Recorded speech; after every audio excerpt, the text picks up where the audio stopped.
Hey, this is your favorite tech with another tutorial. Be sure to check us out on our website or text us if you need tech support. In this video, I'm going to show you how to resolve the black screen of death or infinite loading or booting or infinite loop. It's a common issue where it's stuck in a loop. So I'm going to show you how to diagnose this issue. We need to get to our troubleshooting menu.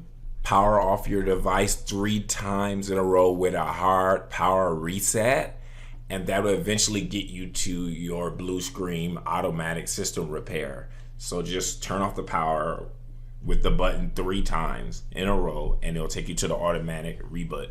So when you get to that screen, you're gonna click advanced options, hit troubleshoot, select advanced option, select command prompt, and we're gonna enter in some information. When you get into command prompt, it should be system32. Type in the letter C and a colon, then hit enter. Type dir and hit enter. That stands for directory. You should see program logs, program files, user windows. That means you're under the correct directory. So make sure that that drive is based around what your actual main drive is. So my computer is C drive. If yours is D, then you would type in D. Type cd / windows / system32 / config / as you see on the screen, basically. Hit enter, type in MD backup.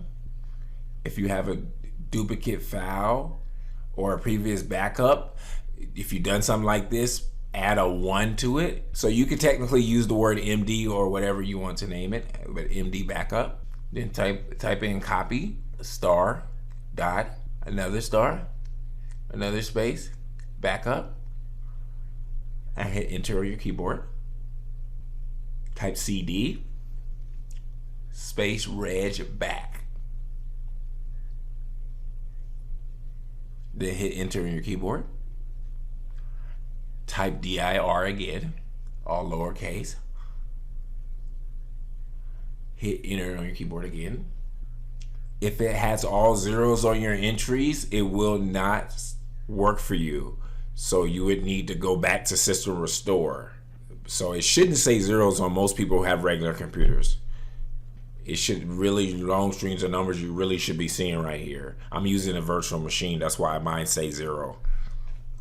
So if you see all zeros, just go back and do it through system restore. So if you do have numbers, it should be several million place values. And then from there, you're gonna go ahead and type in copy space star dot star, another space, 2 dots, back to back, then hit enter. It's gonna ask you, do you want to overwrite? You're gonna type the letter A and then hit enter. And at this point, go ahead and type exit. Before you hit enter, like I said before, most people should not have zeros right there where my mouse at. If you do have all zeros, this method won't work for you. Have exit typed in, go ahead and hit enter, and it's gonna take you back to the blue screen. Select continue. That's pretty much it. I hope it solves your problem. Hey, if you found this video valuable, go ahead and return the favor by liking and subscribing to this channel. If you subscribe, type the phrase "I subscribed" in the comment section below. Keep in mind, when you subscribe, it motivates us to continue to make these free videos. Lastly, if you enjoy learning about technology, entrepreneurship, or making money online, go ahead and check out my other videos on my other channel. Thanks for your support.